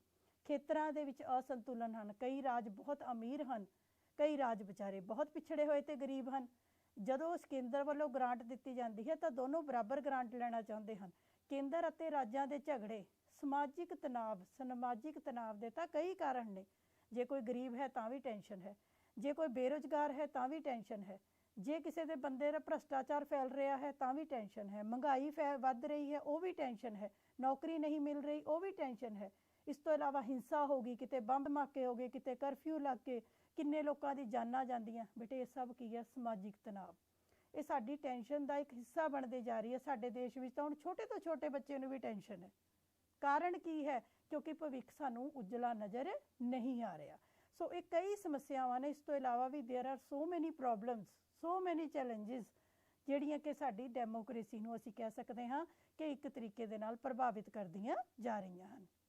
ਤੁਹਾਡੀ ਬੁੱਕ ਦੇ ਵਿੱਚ ਤੁਹਾਨੂੰ ਇਹ ਲੈਸਨ ਦਿੱਤਾ ਹੋਇਆ ਹੈ ਬੱਚੇ। ਇਹਦੇ ਬੜੇ ਵੱਡੇ ਪੁਆਇੰਟਸ ਨੇ। ਤੁਸੀਂ ਉਹਨਾਂ ਪੁਆਇੰਟਸ ਨੂੰ ਧਿਆਨ ਦੇ ਨਾਲ ਪੜ੍ਹਨਾ ਹੈ। ਪੇਪਰ ਦੇ ਪੁਆਇੰਟ ਆਫ ਵਿਊ ਤੋਂ ਵੀ ਇਹ ਜਿਹੜਾ ਹੈ ਬਿਲਕੁਲ ਕਰੰਟ ਗੱਲਾਂ ਨੇ। ਇਸ ਨੂੰ ਕੋਈ ਰੱਟਾ ਲਗਾਉਣ ਦੀ ਲੋੜ ਨਹੀਂ ਹੈ। ਜਿਹੜੇ ਤੁਹਾਨੂੰ ਪ੍ਰਭਾਵ ਵੀ ਆਉਣਗੇ ਬੇਟੇ, ਉਹ ਤੁਸੀਂ ਪ੍ਰਭਾਵ ਆਪਣੇ ਕੋਲੋਂ ਤੁਸੀਂ ਸੋਚੋ ਵੀ ਧਰਮ ਦੇ ਆਧਾਰ ਤੇ ਕੀ ਪ੍ਰਭਾਵ ਹੈ, ਜਾਤ ਦੇ ਆਧਾਰ ਤੇ ਕੀ ਪ੍ਰਭਾਵ ਹਨ। ਸੋ ਇੱਦਾਂ ਦੀਆਂ ਐਗਜ਼ਾਮਪਲਸ, ਜਾਂ ਤੁਹਾਨੂੰ 1 ਨੰਬਰ ਦੇ ਪ੍ਰਸ਼ਨ ਕਿ ਜਾਤ ਦੇ ਆਧਾਰ ਤੇ ਦਲਾਂ ਦੇ ਨਾਮ ਦੱਸੋ, ਧਰਮ ਦੇ ਆਧਾਰ ਤੇ ਦਲਾਂ ਦੇ ਨਾਮ ਦੱਸੋ। ਸੋ ਇਸ ਤਰੀਕੇ ਦੇ ਕੁਐਸਚਨਸ ਵੀ ਤੁਹਾਨੂੰ ਪੇਪਰ 'ਚ 1 ਅੰਕ ਦੇ ਆਉਣੇ ਹੈ, ਕਿਉਂਕਿ ਪੜ੍ਹਾਉਣ ਦੇ ਨਾਲ ਅਸੀਂ ਤੁਹਾਡੇ ਪੇਪਰ ਦੀ ਤਿਆਰੀ ਵੀ ਕਰਵਾਉਣੀ ਹੈ। ਸੋ ਬੇਟੇ ਇਸ ਕਰਕੇ ਮੈਂ ਕਹਿੰਦੀ ਹਾਂ ਕਿ ਇਹਨਾਂ ਗੱਲਾਂ ਨੂੰ ਵੀ ਧਿਆਨ 'ਚ ਰੱਖਿਆ ਜਾਵੇ। ਸੋ ਲਾਸਟ ਦੇ ਵਿੱਚ ਅਸੀਂ ਇਹੀ ਕਹਿ ਸਕਦੇ ਹਾਂ ਕਿ ਭਾਰਤ ਦੇ ਹੁਣ ਤੱਕ ਦੇ 64 ਸਾਲਾਂ ਦੇ ਸ਼ਾਨਦਾਰ ਲੋਕਤੰਤਰ ਨੂੰ ਬਚਾਉਣ ਦੀ ਲੋੜ ਹੈ। ਜੇ ਆਪਾਂ ਲੋਕਤੰਤਰ ਦੇ ਭਵਿੱਖ ਦੀ ਗੱਲ ਕਰੀਏ ਤਾਂ ਲੋਕਤੰਤਰ ਦਾ ਭਵਿੱਖ ਭਾਰਤ ਵਿੱਚ ਅਸੀਂ ਇਹ ਨਹੀਂ ਕਹਿ ਸਕਦੇ ਵੀ ਸਾਨੂੰ ਡੁੱਬਦਾ ਨਜ਼ਰ ਆ ਰਿਹਾ ਹੈ ਜਾਂ ਕਾਲਾ ਨਜ਼ਰ ਆ ਰਿਹਾ ਹੈ। ਨਹੀਂ, ਭਾਰਤ ਵਿੱਚ ਪਹਿਲਾਂ ਨਾਲੋਂ ਬਹੁਤ ਸੁਧਾਰ ਹੋਇਆ ਹੈ, ਪਰ ਹਜੇ ਬਹੁਤ ਗੱਲਾਂ ਦੇ ਉੱਤੇ ਸੁਧਾਰ ਕਰਨ ਦੀ ਲੋੜ ਹੈ। ਲੋੜ ਕਿਸ ਚੀਜ਼ ਦੀ ਹੈ? ਲੋੜ ਸਾਨੂੰ ਇਸ ਚੀਜ਼ ਦੀ ਹੈ ਕਿ ਅਸੀਂ ਆਪਣੇ ਅੰਦਰ ਸੁਧਾਰ ਕਰੀਏ, ਭਾਰਤ ਦੇ ਨਾਗਰਿਕ ਆਪਣੇ ਅੰਦਰ ਸੁਧਾਰ ਕਰਨ। ਜੇ ਚੰਗੇ ਪੜ੍ਹੇ ਲਿਖੇ ਅਤੇ ਇਮਾਨਦਾਰ ਨਾਗਰਿਕ ਹੋਣਗੇ, ਗਰੀਬੀ ਦੂਰ ਕਰਨ ਦੀ ਕੋਸ਼ਿਸ਼ ਕੀਤੀ ਜਾਏਗੀ। ਭਾਰਤ ਵਿੱਚ ਅਸੀਂ ਆਪਣੀ ਸੋਚ ਨੂੰ ਉੱਪਰ ਰੱਖਾਂਗੇ, ਆਪਣੀਆਂ ਜਾਤੀ ਦੀਆਂ, ਧਰਮ ਦੀਆਂ, ਕਈ ਤਰ੍ਹਾਂ ਦੀਆਂ ਸੌੜੀਆਂ ਗੱਲਾਂ ਜਿਹੜੀ ਕਿ ਸਾਡੀ ਸੋਚਣੀ ਸੌੜੀ ਬਣ ਚੁੱਕੀ ਹੈ, ਜੇ ਅਸੀਂ ਇਹਨਾਂ ਨੂੰ ਦੂਰ ਕਰਨ ਦੀ ਕੋਸ਼ਿਸ਼ ਕਰਾਂਗੇ ਤਾਂ ਅਸੀਂ ਸਾਰੇ ਮਿਲ ਕੇ ਭਾਰਤ ਦੇ ਲੋਕਤੰਤਰ ਨੂੰ, ਲੋਕਤੰਤਰ ਦੇ ਭਵਿੱਖ ਨੂੰ ਅਸੀਂ ਬਹੁਤ ਸੋਹਣਾ ਉਜਲਾ ਬਣਾ ਸਕਦੇ ਹਾਂ। ਅਸੀਂ ਇਹ ਨਹੀਂ ਕਹਿ ਸਕਦੇ ਜਿੱਥੇ ਕਈ ਗੱਲਾਂ ਭਾਰਤ ਦੇ ਲੋਕਤੰਤਰ ਨੂੰ ਖੋਖਲਾ ਕਰ ਰਹੀਆਂ ਹਨ, ਉੱਥੇ ਸਾਡੇ ਹੁਣ ਕਈ ਤਰੀਕੇ ਦੇ ਸੁਧਾਰ ਵੀ ਜਨਤਾ ਜਾਗ ਰਹੀ ਹੈ। ਇਹਦਾ ਜੋ ਅਸਲੀ ਅਸੀਂ ਕਹਿ ਸਕਦੇ ਹਾਂ ਸਬੂਤ ਹੈ, ਉਹ ਤੁਹਾਡੇ ਸਾਹਮਣੇ ਹੁਣ ਆਮ ਆਏ ਦਿਨ ਆਉਂਦਾ ਹੈ। ਸੋ ਜੇ ਇਹ ਜੋ ਸਾਡਾ ਲੋਕਤੰਤਰ ਹੈ, ਸਾਡਾ ਦੇਸ਼ ਹੈ, ਇਹ ਬੇਟੇ ਹੁਣ ਤੁਹਾਡੇ 'ਤੇ ਡਿਪੈਂਡ ਕਰਦਾ ਹੈ, ਕਿਉਂਕਿ ਅੱਜ ਦੇ ਵਿਦਿਆਰਥੀ ਕੱਲ੍ਹ ਦੇ ਨੇਤਾ ਮੰਨੇ ਜਾਂਦੇ ਨੇ, ਕੱਲ੍ਹ ਦੇ ਨਾਗਰਿਕ ਮੰਨੇ ਜਾਂਦੇ ਨੇ। ਇਸ ਕਰਕੇ ਬੇਟੇ ਤੁਸੀਂ ਸਾਰਿਆਂ ਨੇ ਆਪਣੇ ਲੋਕਤੰਤਰ ਨੂੰ ਵਧੀਆ ਬਣਾਉਣ ਦੀ ਕੋਸ਼ਿਸ਼ ਕਰਨੀ ਹੈ। ਇਸ ਲਈ ਅਸੀਂ ਕਹਿ ਸਕਦੇ ਹਾਂ ਕਿ ਇਹ ਲੋਕਤੰਤਰ ਦੀਆਂ ਸਮੱਸਿਆਵਾਂ ਦੇ ਹੁੰਦੇ ਹੋਏ ਵੀ ਜੇਕਰ ਅਸੀਂ ਚਾਹਾਂਗੇ ਤਾਂ ਅਸੀਂ ਇਸ ਵਿੱਚ ਸੁਧਾਰ ਕਰ ਸਕਦੇ ਹਾਂ ਅਤੇ ਆਪਣੇ ਭਾਰਤ ਦੇ ਲੋਕਤੰਤਰ ਦੇ ਭਵਿੱਖ ਨੂੰ ਉਜਲਾ ਬਣਾ ਸਕਦੇ ਹਾਂ। ਸੋ ਮੇਰੇ ਹਿਸਾਬ ਦੇ ਨਾਲ ਤੁਹਾਨੂੰ ਥੋੜ੍ਹਾ ਬਹੁਤ ਸਮਝ ਆ ਗਿਆ ਹੋਏਗਾ। ਮੈਂ ਫਿਰ ਬੇਟੇ ਤੁਹਾਨੂੰ ਇਹੀ ਕਹਿ ਰਹੀ ਹਾਂ ਕਿ ਪ੍ਰਭਾਵ ਨੂੰ ਤੁਸੀਂ ਚੰਗੀ ਤਰ੍ਹਾਂ ਕਰਨਾ ਹੈ। ਆਪਣੇ ਆਪ ਪੁਆਇੰਟਸ ਬਣਾਇਆ ਕਰੋ, ਰੱਟਾ ਨਾ ਲਗਾਇਆ ਕਰੋ, ਛੋਟੇ ਛੋਟੇ ਪੁਆਇੰਟਸ ਬਣਾਇਆ ਕਰੋ, ਕਿਉਂਕਿ ਛੋਟੇ ਪ੍ਰਸ਼ਨ ਆਉਂਦੇ ਨੇ, ਇੰਨਾ ਕੀ ਲਿਖਣ ਦਾ ਸਮਾਂ ਹੁੰਦਾ ਹੈ। ਸੋ ਉਹਦੇ ਵਿੱਚ ਹੀ ਤੁਸੀਂ ਇਹਨੂੰ ਆਪਣੇ ਆਪ 'ਚ ਬਣਾਉਣ ਦੀ ਕੋਸ਼ਿਸ਼ ਕਰਿਆ ਕਰੋ। ਹੋਰ ਕਿਸੇ ਗਲਤੀ ਦੇ ਲਈ ਮਾफ़ੀ। ਕੋਈ ਕੁਐਰੀ ਹੋਏ ਤਾਂ ਨੰਬਰ ਦਿੱਤਾ ਹੋਇਆ ਬੇਟੇ, ਤੁਸੀਂ ਪੁੱਛ ਸਕਦੇ ਹੋ। ਤੁਹਾਡਾ ਬਹੁਤ ਬਹੁਤ ਧੰਨਵਾਦ। Thank you.